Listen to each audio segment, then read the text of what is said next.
a lot of the problems that we have. Yes. So why isn't it happening?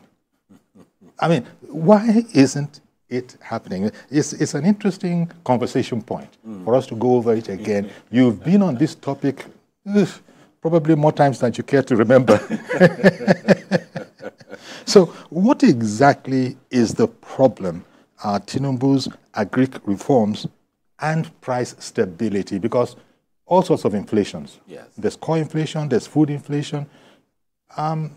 Is it an overstatement to say that Agric could have a major impact on all of this? No, Agric is the only impact, because right now, people are not talking about anything apart from food, because it's basics. It affects everybody. Family instability is happening now because of food insecurity. Okay, so everything is food. If when they eat, you can still appeal to the children, appeal to the wife, but now the wife is not getting enough, the man is not earning enough to be able to buy. You see, but bottom line is, we're still not come to a realization that food security should be implemented like going to war. Okay. The war against insurgency. Okay. No stone is left unturned with flushing out the insurgents. A lot of stones are left unturned in food security. We still have food security as production, not productivity. The logistics. We're picking these things in isolation instead of having an holistic and robust conversation. That is one of the reasons why we're not being food secure. Then secondly is we're not having a lot of square pegs in square holes. What do I mean by that? There are a lot of people occupying positions currently that don't have the relevant experience. And what I emphasize on the relevant experience. Because in tough times, you need people who have weathered the storms, who have seen the good, the bad, and the ugly, and can position to maneuver things. Not freshers who have ideas. There's a place for people who have ideas, but not for them to steer the wheel. In terms of advisors, you see, there's little the federal minister or state minister of agriculture that they can do. Okay. That's why you have the advisors advising the president, the advisors, the assistants. My question is, have they gone through storms in this sector to occupy the position in which they are occupying? Do they have practical experience? Have they lost money before? In this anybody seasoned in this country would have lost money. Not that they did not plan. Policy must have. If policy has not happened to you in this sector, you should not sit on any seat to direct. Because policies, the only constant thing in agric sector in Nigeria, spanning over 30 years that I've been monitoring, is that policy must somersault. And name it, you are not immune, no matter how rich or influential you are. That will hit you. Is that a Nigerian thing? Because one often hears this, especially when people invited to foreign direct investment are speaking, they say, well, that place is a very dangerous place. There are policy somersaults you couldn't have predicted for. Now, so I always speak from a balanced perspective. Okay. Now, it's a negative thing that policies keep somersaulting. It's constant that policy must somersault. If you don't plan with policy somersaulting, you are likely to fail. The flip side is, once you know policy must somersault, you can plan with that also. Okay. It took us a long time losing so much money and relationships to get to that point, but you know it will somersault. What I mean, sometimes it's not deliberate. Okay, like take for instance, this current administration with what they found themselves. Okay, when you are not in office, you can plan and do permutations. When you get to the office, you go to Discovery Channel. You just find out that, yeah. And when you discover these things, you quickly want to mitigate. You want to just make things go down. But the more you want to reduce the pressure, the more you unsettle a stable system. So bottom line is that we still need to have a short, medium, and long term and get a lot of people who have burnt their hands to sit at the steering of a lot of value chains. Wow. Now, let me just say that our other guest this morning, he's joining us remotely via Zoom. He's Mohammed Sanusi Ilo. He's an agronomist and the former program manager, Kebbi Agriculture and Rural Development Authority. A fine morning to you, sir, Mr. Ilo. We're just talking, as you must have heard, we're talking about the part policy might be playing in all of this. Weigh in on that. I was asking, is it a particularly Nigerian thing? Because oftentimes we hear that, policy inconsistencies make this not too, attractive destination, investment destination. Now, just let me hear, you've heard African Farmer speak on it, African Farmer Mogaji, you've heard him speak on it. What would be your perspective on this same matter and how agriculture could, do something great for the problem we find ourselves in, Tinubu's agenda? Thank you very much. I think I've heard the last speaker. He has pounded a lot on the issue of policies. In the Nigerian policy history, you find that we have the best policies on paper. When it comes to implementation, a lot of problems are incurred. Okay. Apart from this fact, he has also mentioned our issue of people without capacity being placed in very sensitive positions, and that the outcome becomes that we have very poor output from those sources. That is very true. But for me, I want to, one, as an agriculturalist, as an agronomist, and a practicing farmer, I would love to look at this issue from the perspective of ground root problems as they occur. We want to help agriculture. And the best we can do for agriculture is to ensure that we have more commitment in the activity by individuals and then probably by the physical endowments we have, talking about land. We need to have more people committed to production. We need to have so many other issues handled with very precise actions. For instance, you talk about food security.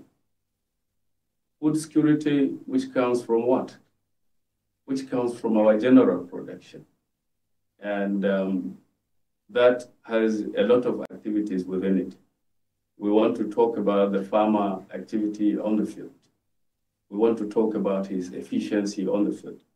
Two things are of very important positions here. One, let's look at the situation of the country as it is now, the security situation.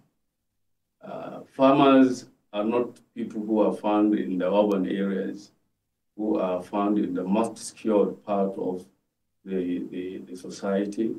They have to live, they have to occupy some places to work, and that is where they produce, that is their farmlands.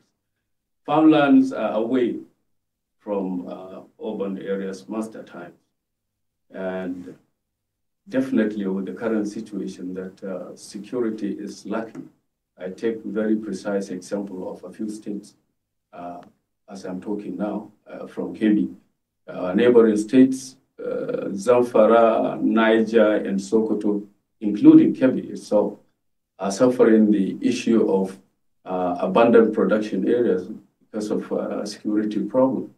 So however security comes in the issue of policy, the situation as it is now is not palatable. So if there is no security and definitely there is no security now. Whatever efforts have been made to put it in place is ongoing. But farmers have abandoned their production areas because of insecurity.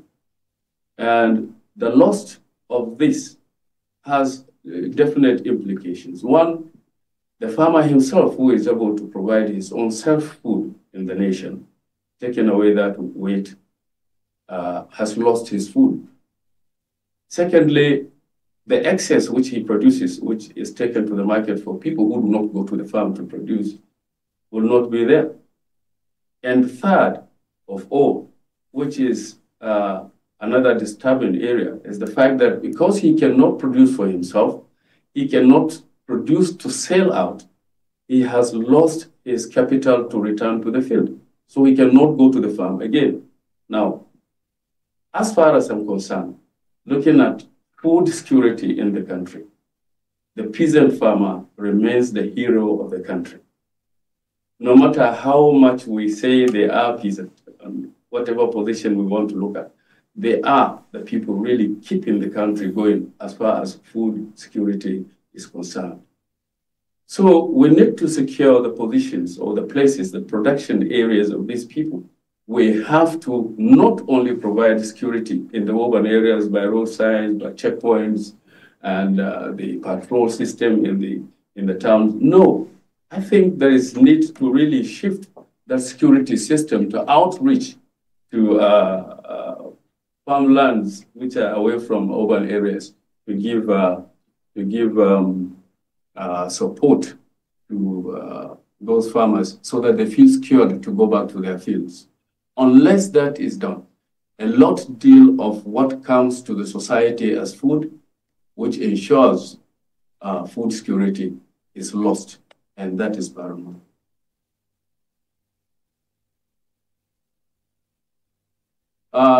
Secondly, let me go to the area of support. I told you I'll go to the grassroots of what food security entails as far as I'm concerned as a practicing farmer. The issue of engaging more people in more production areas, like I said earlier, is what will really boost our food level. But then there is also the need for support, which keeps the farmer going. Support in terms of agricultural inputs, which he will deserve, including extension services. Those support that should go to the farmer, irrespective of, I'm not being specific to state, irrespective of which political party governs. There is this tendency of directing support to only members of the winning party. I think in agriculture, the case should be different because the food is meant for everybody, irrespective of your political party. And when you go to the market to buy, it is what you find you buy. And who takes it there does not matter whether he belongs to this party or the other. Farmers should be well targeted. I mean, the support they are supposed to get should go to them. And usually, this support, when it comes, you find the contractors have found, supplying substandard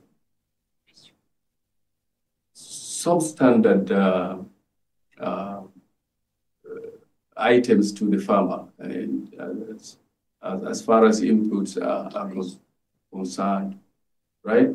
So I think it is important also to look at that aspect. Like I told you, I'll be dealing with things at grassroots level as it affects the farmer truly.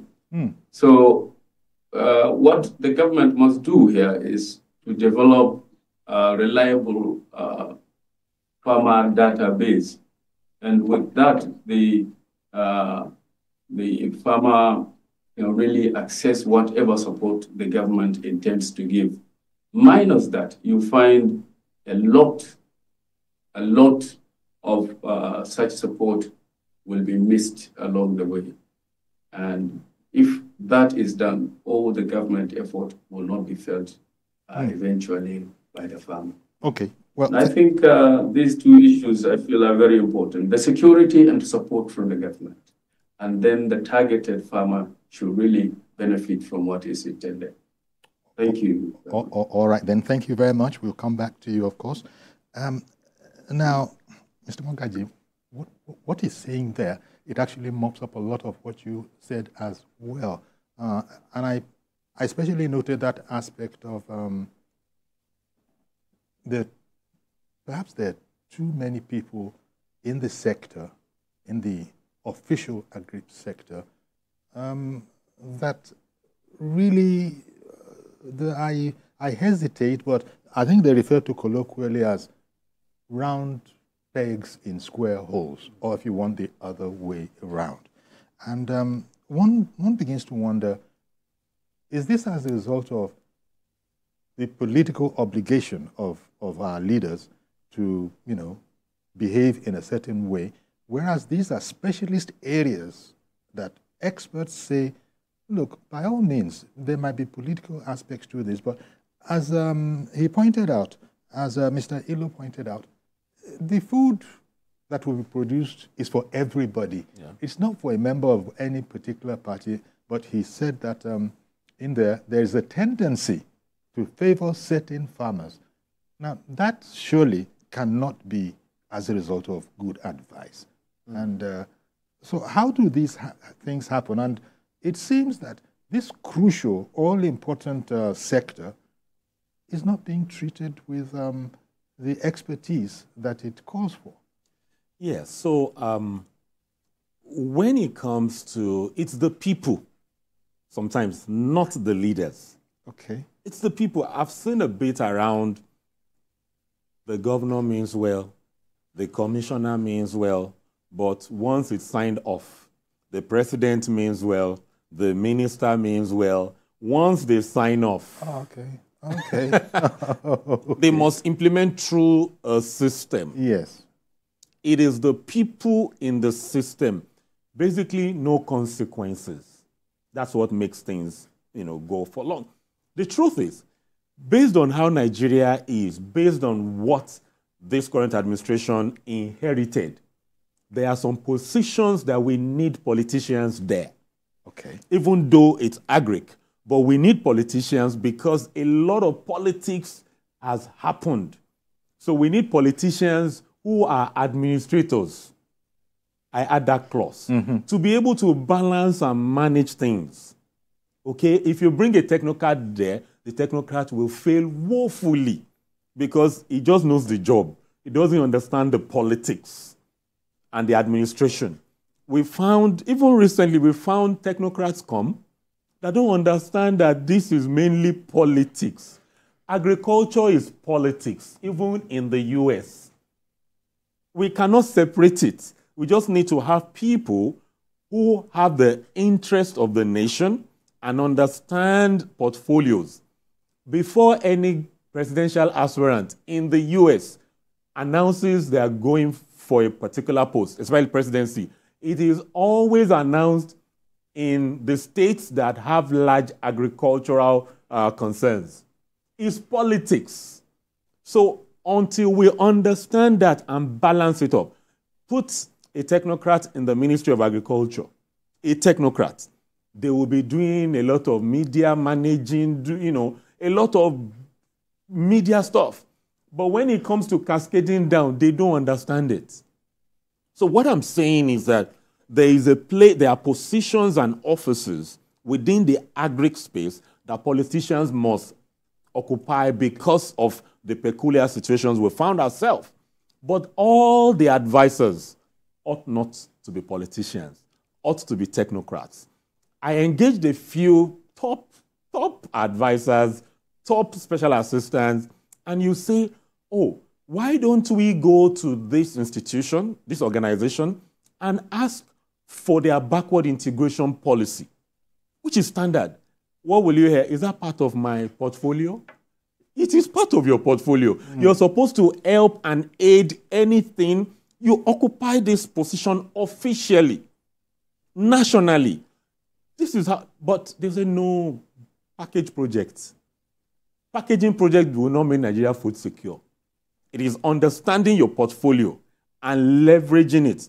Visiting an organization to say, oh, what's your backward integration policy? Because that backward integration is what ensures that the organization funds the farmers, funds the system, reduces money coming from government, and ensures that private sector funding goes in. Check, most of our organizations, multinationals, don't have a backward integration policy that is implemented, is on paper. If you what percentage you do implement last year? Many of them don't have. Some of them have, but they also need to improve. So when you have advisors that doesn't understand that what I'm doing in Nigeria, how is it affecting United States? This policy that the administration wants to implement, how will Netherlands government react to it? So before you take your decisions, these advisors are meant to say to you that, sir, this this policy you want to implement would affect our partners in Europe. And so we need to balance all this. And so we're not having many people who have these backgrounds, and that is what is affecting what we have now. Okay. We're going to come back to that, but I'm being told now to take a break. So I'm coming right back. Mr. Mohammed Sanusi Ilo, I'll come to you as soon as we come back.